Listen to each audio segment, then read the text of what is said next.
कई वर्षों से, विगत कई वर्षों से किसानों से आह्वान करते आ रहे हैं कि हमें यूरिया के उपयोग में कटौती करना है।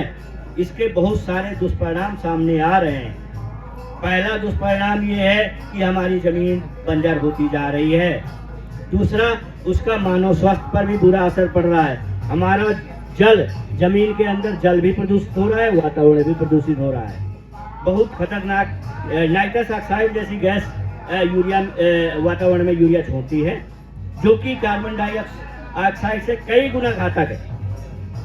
तो यूरिया की कटौती कम करने के लिए और माननीय प्रधानमंत्री जी के उस पर आदेश पर कि हमें कुछ वैकल्पिक व्यवस्था तैयार की जाए जो हम किसानों को बता पाए, तो उसी सरकार के उसी निर्देश पर भारत देश में कुछ खोज हुई, जिसमें हम यूरिया और डीएपी में नैनो तकनीकी का समावेश करने में सफलता पाई। नैनो तकनीकी के माध्यम से हमने यूरिया को नैनो यूरिया और डीएपी को नैनो डीएपी के रूप में विकसित करने में सफलता पाई है।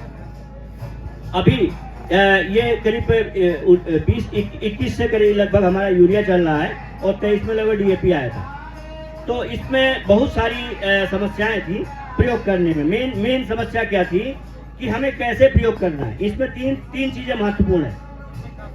कैसे, कब प्रयोग करना है, कितनी मात्रा प्रयोग करनी है और कैसे उपयोग करना है। ये तीन चीजें समझ में आ जाएंगी तो हम 50% खाद की कटौती आसानी से कर सकते हैं, वो चाहे यूरिया हो चाहे डीएपी। मेन चीजें ये हैं कि कैसे यूज करना है, कब यूज करना है और कितना यूज करना है। शुरू में क्या हुआ, 50 साल तो बहुत हुआ। विकसित भारत संकल्प यात्रा में सारे गांव में लगभग सभाएं हुई। ड्रोन के माध्यम से, तमाम माध्यम से लोगों को बताया गया, लेकिन लोगों के थोड़ा सा कुछ लोगों ने गंभीरता नहीं लिया। तो क्या किया, शुरू में लोगों ने इसको यूरिया में मिला के डाला। जो तरल यूरिया है, हमारी नैनो यूरिया है, लोगों ने दानेदार यूरिया में मिला के डाला, जो कि बिल्कुल ही रिकमेंडेड नहीं है, एकदम गलत तरीका है। इसको क्या करना है, इसको स्प्रे के माध्यम से जाना है। इसकी मात्रा 4 ml, 1 लीटर पानी में 4 ml मिला के, पानी में, साफ पानी में, गंदे पानी में भी नहीं। लोग नालियों का पानी डाल देते हैं भर के, ये जो भी गड्ढे में भरा हुआ है। तो इस बहुत बारीक कण है, नैनो तकनीक का इस्तेमाल किया गया है। इसको बहुत बारीक टुकड़ों में परिवर्तित किया गया है। तो 1 लीटर पानी में 4 ml, जो 15 लीटर की आपकी टंकी होती है, उसमें 60 ml, ये 25 ml का ढक्कन है, 2.5 ढक्कन डालना है।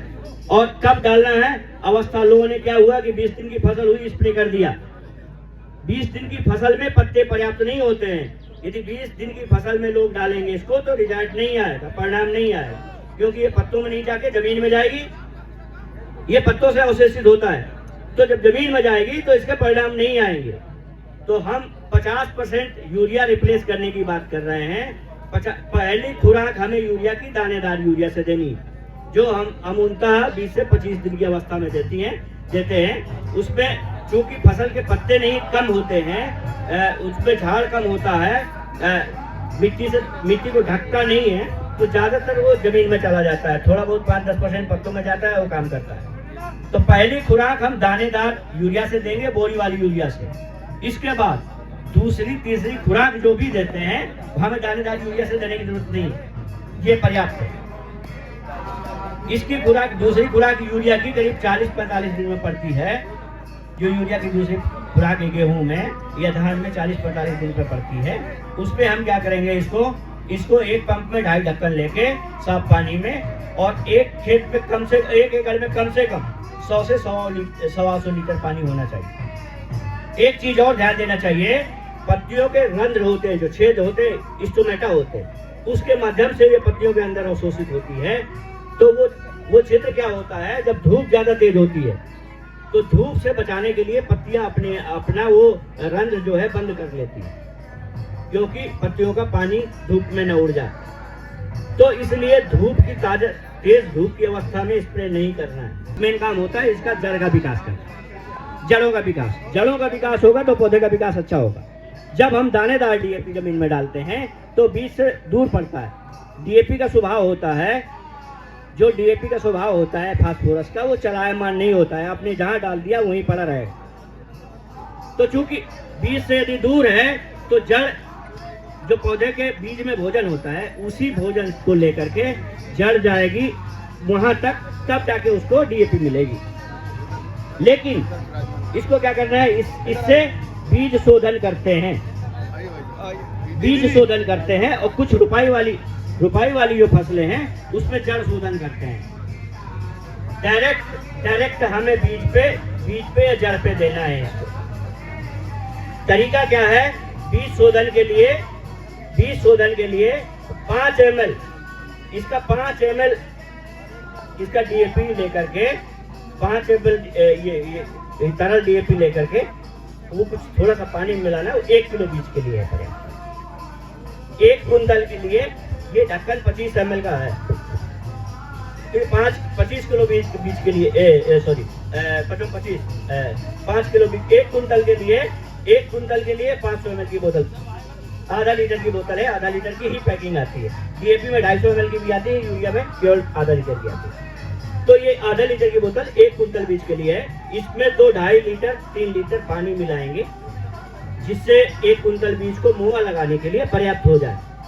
तो हम उसको मोआ लगाएंगे, अच्छे से छिड़क के, नीचे से तिरपाल बिछा के उस पर छिड़क करके अच्छे से मोआ लगाएंगे, और आधा घंटा इसको छाया में सुखाएंगे।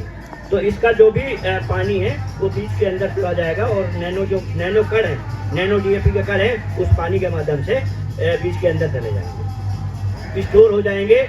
जब आप इसको बोएंगे तो देखेंगे इसका अंकुरण, जिसमें आपने आधे खेत में बीज उपचारित करके बोया, आधे में बिना उपचारित, इसका 2 से 3 दिन पहले अंकुरण हो जाएगा, क्योंकि आपको खुराक वहीं मिल गई है। किसान तक का किसान कारवा, क्योंकि खाना है तो उगाना है। अगर ये वीडियो आपको पसंद आया है तो इसे लाइक ज़रूर करें। अगर चैनल अभी तक सब्सक्राइब नहीं किया है तो कर लें, और नोटिफिकेशन पाने के लिए बेल आइकन भी दबा दें।